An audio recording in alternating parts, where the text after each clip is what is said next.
Today we're looking at chair pose. Chair pose is one of my favorites. It's great all on its own as a lower body strengthener, but it's also one of those poses that you see a lot as a foundational posture in Vinyasa Flow. We use it not only as a pose, but as a transition. So we're going to break down the component parts of it today so that you can do your chair pose in a smart, sophisticated way. Let's go. All right, so for today's tutorial, you're not actually going to need any props, but I am going to show you a drill at the end where if you have two blocks, it could be really interesting. We're going to start standing, and for most of our purposes today, I'm going to be teaching with the feet together. But if you have any low back injuries, or if you're pregnant, or if for any reason standing with your feet all the way together feels a little bit too wobbly, you can separate your feet hip bones distance apart. So a little narrower than your outer hips, right where your little hip bones would line up. Okay, feet together. Now the first thing that we tend to do when we put our feet together is we put our toes together and we put our ankles together. And you want the sides of your feet to be parallel with the sides of your mat. And since the fronts of your feet are wider than the heels of your feet, you're actually going to separate your heels just enough so that the sides of your feet are parallel with the sides of your mat, with your toes touching. So that's step number one. Now, just like in Tadasana, let's see if we can shift for a moment and find even standing on all four corners of the feet, right? The weight in your feet is going to be a major element of this chair pose. So just give yourself a little shift forward and back and side to side, and then eventually you'll find all four corners of your feet root. And then now that you've successfully rooted all four corners of your feet, for chair pose, we're actually going to shift the weight back into the heels. Just go ahead and shift the hips back so that the weight comes into the heels. And then shift yourself back forward so the weight is even on all four corners. And then again, shift the weight back into your heels. You can even look down at your feet if that's interesting. And then shift forward, and you may find that as you shift forward and the weight is balanced, your toes disappear. And then as you shift the weight back into your heels, you see your toes. Put a little pin in that because that's going to be something that's important later.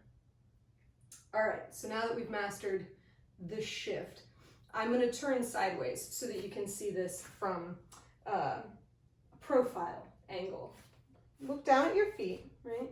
When you're balanced, your toes are probably disappeared, but then you shift the weight back into your heels.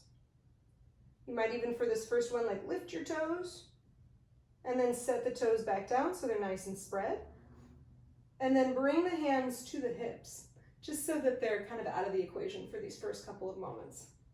So there's two ways to sit in a chair. You can either just bend your knees and sit down, or you can shift your hips back like if somebody were pulling out a chair for you, and sit down into the chair. Chair pose is going to be like that second version. So with your eyes trained on your toes, shift the weight back into your heels, and just get a sense of what it's like to sit your little booty back and bend your knees. It doesn't need to be super deep, but you're bending the knees, and then you come back up to standing. And then again, shift the weight back into the heels and bend the knees as you shift those hips back. And then come on up to standing. And then one more time for good measure. Shift the weight back into your heels, so you're just getting used to how this feels. And then bend the knees, sit the hips back, and then come on up to standing. So, as you shift your hips back this time, bend your knees. You're going to let your torso tip forward just a little bit here, and you sink just a little bit deeper. And we come upon the first sort of pitfall of chair pose, which is this tailbone, right? So like we were talking about in Tadasana in that previous video, right? In Tadasana, your pelvis is very mobile. So it's possible to have like a little ducktail, or sometimes you over tuck that pelvis and then you get a little shrimp shape in your upper spine. So what we're gonna do is, again, just like in Tadasana, we split the difference in chair pose. So as you sit back into your heels, just let yourself exaggerate it on that first round, right? Feel a little ducktail. You feel the chest pitch way, way forward, right? And then overdo the tuck so you get a little shrimp shape and your little low belly starts to engage. and your knees start to move over your toes. So in your chair pose, you want to be able to see your toes the whole time without ducktailing.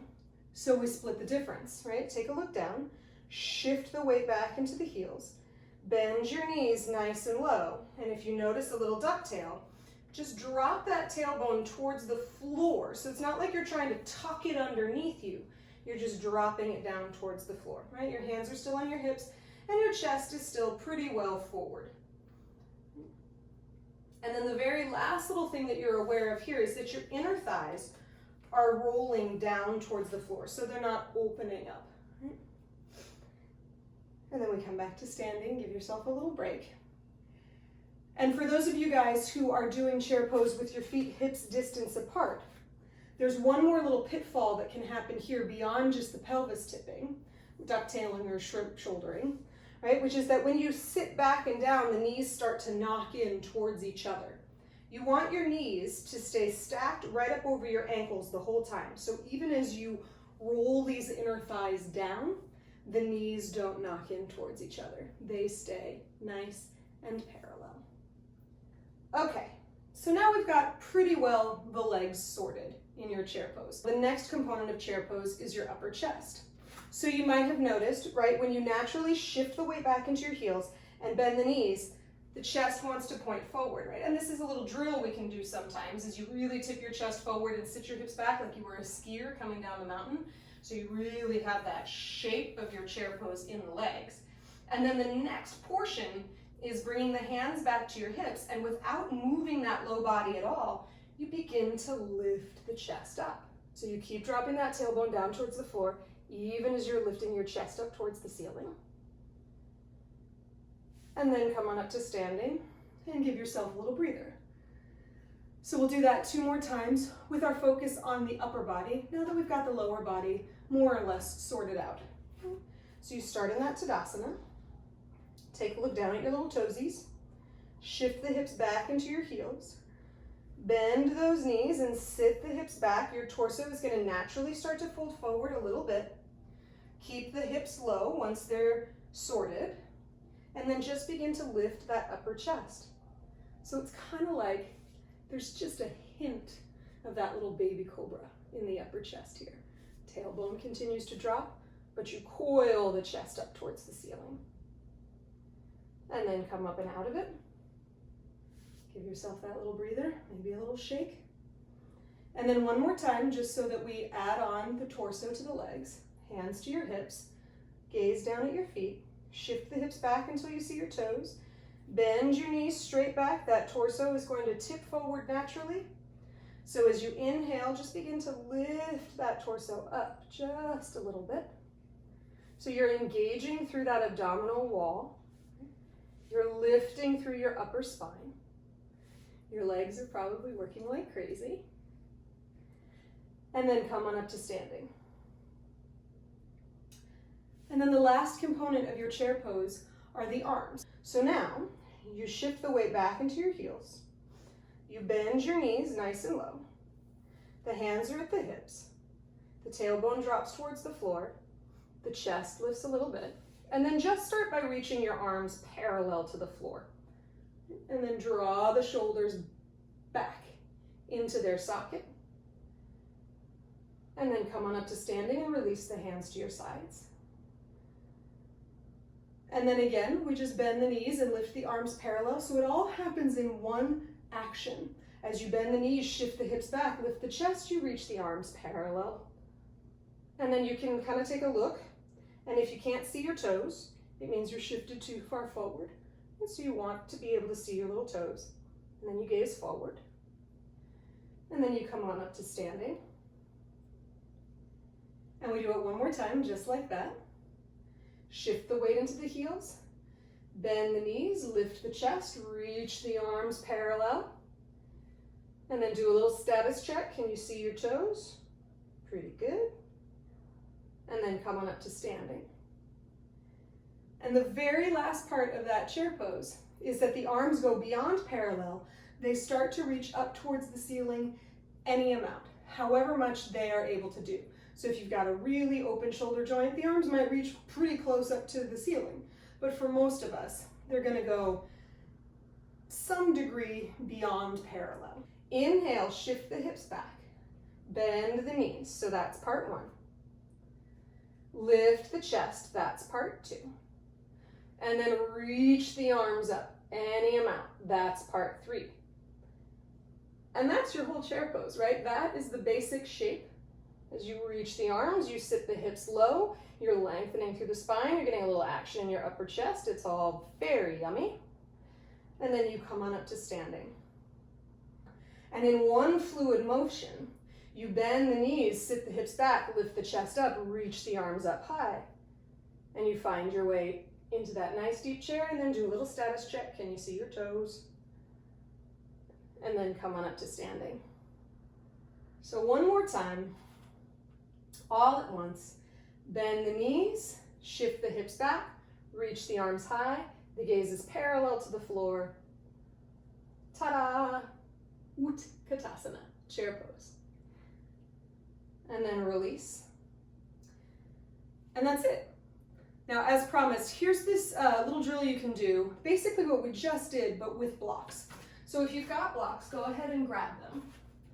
So you're gonna start by bringing one block in between your legs. So this is gonna force the feet to be hips distance apart, but it really starts to get you to engage through those outer hips as you squeeze that block.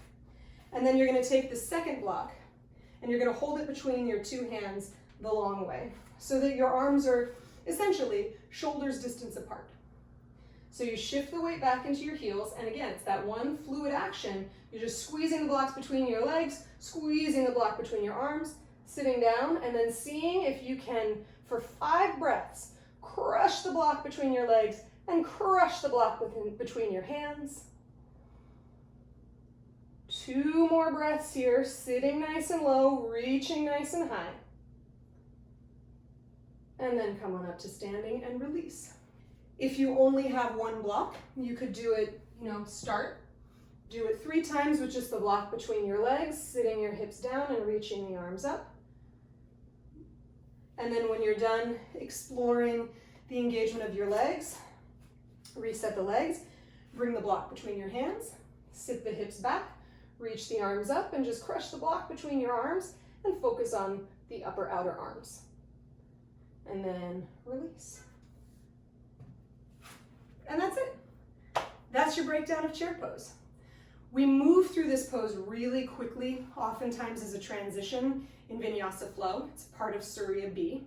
So now that you know the mechanics of it, you're welcome to come back and revisit this video as many times as you like so that you can kind of break it apart and then put it back into context of your flow. So if you enjoyed that, subscribe, give this video a thumbs up, and then you can click that little bell so you get notified every time new tutorials and new videos land on this channel. And if you've got any questions, of course, ask in the comments. I love talking to you guys in the comment section. And I'll see you next time. Namaste.